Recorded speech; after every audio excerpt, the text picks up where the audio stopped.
Hello everyone and welcome to Whatculture. I'm Josh, joined today by Ewan Patterson. Wah! Because Ewan, as you have just so hinted at there, apparently there are some Batman spin-off TV show rumors doing the rounds. What's going on and why is everyone doing penguin noises at me? Yeah, so obviously the Batman coming from Matt Reeves is coming to our screens finally in March 2022, and before then, Warner Brothers have basically put all their eggs in the Reeves bat-shaped basket. We know for a fact that there'll be 2 more films, unless the movie somehow bombs, which, with it being Batman, I kind of doubt it will. And then obviously, we have the announcement back at the DC Fandome in 2020 that a GCPD series is also coming to HBO Max. And now, courtesy of Variety, we now know that a Penguin prequel series is along in the pipeline as well. It says here in the article, according to sources, Colin Farrell has been approached to star in the spin-off series, but no deal is currently in place. Sources also say that Lauren LaFranc is attached to write the script for the project, which is in its very early stages. The show would supposedly delve into the Penguin's rise to power in the Gotham criminal underworld. The Batman director Matt Reeves and the film's producer Dylan Clark would executive produce the Penguin series. So there you have it. More Penguin prequel goodness coming to our screens. It doesn't have a release date in the report. Obviously, with the project being in very early development, that makes sense. But the interesting thing for me about this, Josh Brown, I will let you talk in a second, is obviously the other year we had Gotham, the much derided Gotham, which I didn't hate to begin with. And then as it got more and more crazy and it just kind of owned its own weirdness, I was like, fine. But obviously, one of the big lasting legacies of that show was the whole thing with the Penguin's rise to power. So, don't let anyone say that there weren't positives to be drawn from Gotham. The show had its moments at different parts, and I think everyone who watched it would probably agree that the Penguin story was arguably one of the most, if not the most compelling thing about it. So, again, it's interesting that we're getting more penguin-y goodness. Wow. Listen, you're going to throw me off this entire video by doing that noise, and I'm going to absolutely hate it. It is funny, right? I'm not drawing direct comparisons between the two, but I remember when that GCPD, show was first announced, and everyone kind of just went, isn't that just Gotham? And now the Penguin spin-off is kind of rumored to be in development, and everyone, now rightfully so, everyone's kind of being like, wasn't one of the best parts of Gotham the Penguin? Are you just doing this again in a different universe with a different framework? And while that might be true, I feel like with this project in particular, if they do manage to convince Colin Farrell to sign on the dotted line and to reprise his role, like that's some star power that HBO Max would be able to, command and ultimately get people to invest in their platform. Because it's so weird us talking about HBO Max, I think, because over in the UK it's still not out here, so we don't really have a gauge of, we know what it is, but we don't fully understand the service in a way that someone who's been living with it for almost a year now, I guess, will have. And it's kind of like, we're seeing all of these treats being given out, and for me they're treats anyway, but I just want to get hold of them myself, and it's like they're building up this really strong portfolio in my eyes anyway, and I just kind of like want to finally taste these fruits directly myself. But I feel like, this would be obviously a huge win for them. They're clearly all in on the Batman as an enterprise, and I do think it's fascinating that they're choosing the Batman over any other of their DC properties to adapt in such an aggressive way. Like you said, there are already 2 more movies potentially greenlit. We've got 2 spin-off shows at least in the works, potentially with more to come. Why do you think it's the Batman in particular that's getting this love? Yeah, no, it's interesting because, obviously we're in the era of Marvel and Disney Plus and how the MCU is basically, really pushing the TV shows as being a foundation of the 4th phase of that franchise. And obviously with Warner Brothers and DC, there are so many disparate moving parts and franchises going on. You have the DC extended universe, you have the kind of the Elseworldsy tales they're looking to adapt, and Matt Reeves' the Batman doesn't fit into any singular bracket at the minute. It's not DCEU, it's its own thing, it's its own vision. And like you say, it is interesting that out of all the different things they have going on right now, that's the one that they're definitely pursuing most aggressively. I don't think, apart from the Peacemaker series, there is a Green Lantern TV show coming as well that I believe might be set in the DCEU too.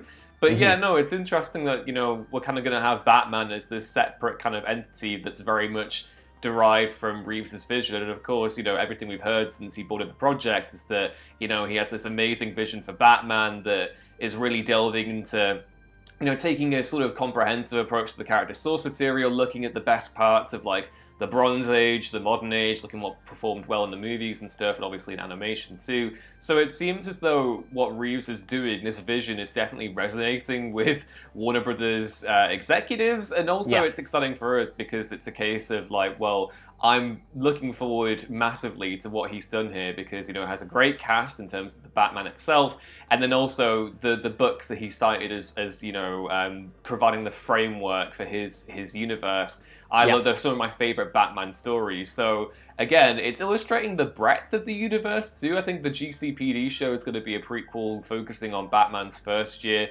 And I obviously have no idea how early this Penguin series will kind of delve into either.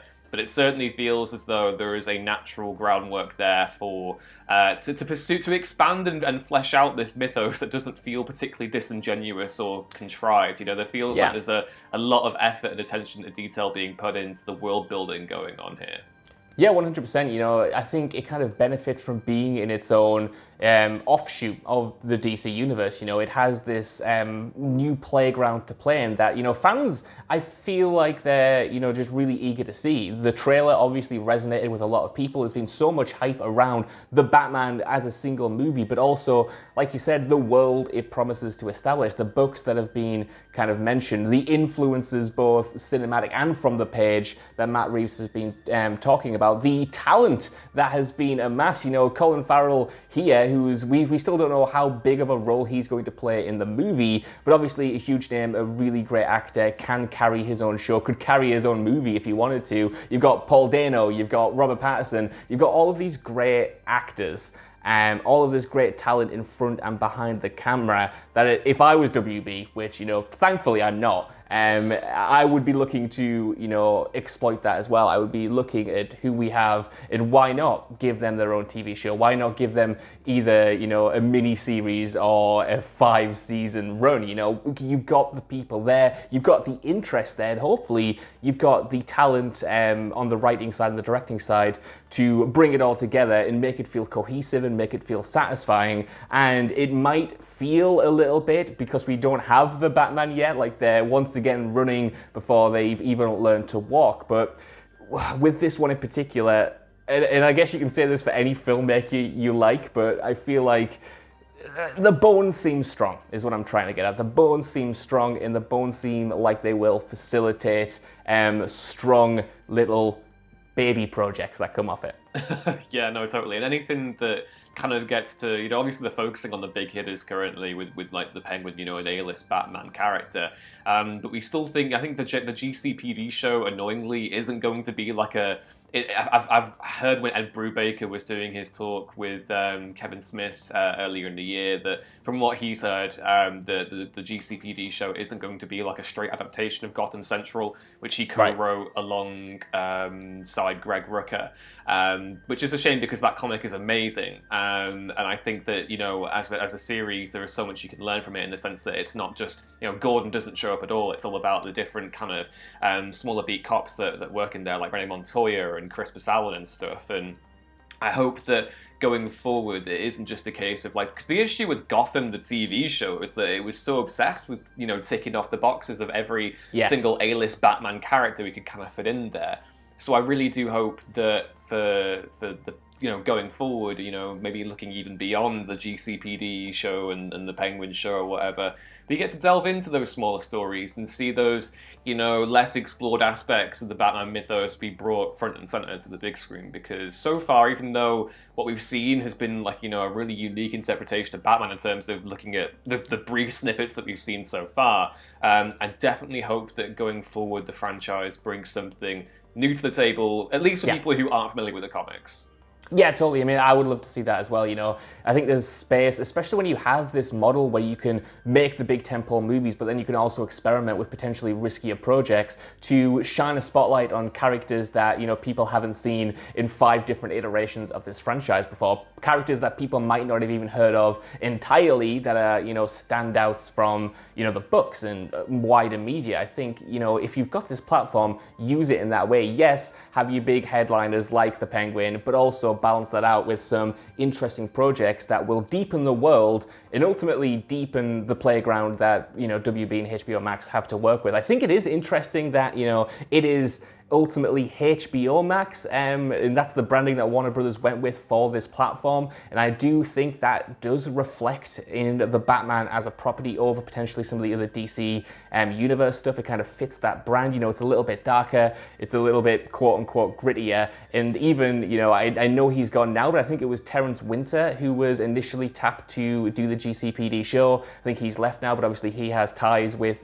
Boardwalk Empire, The Sopranos, and all that stuff. So it kind of feels like they're using the Batman because it is close to that HBO brand, even though obviously HBO Max is a different beast from HBO itself. All of these different subsidiaries, Ewan, are getting really, really confusing. I'm just trying to find some through line between them. But yeah, I want to know what you guys think down in the comments below. Are you looking forward to this potential Penguin TV series? And which other characters would you like to see get the spotlight on HBO Max? Let us know in the comments, and while you're down there, could you please give us a like, share, subscribe, and head over to whatculture.com for more lists and news like this every single day. Even if you don't though, I've been joined by from Whatculture.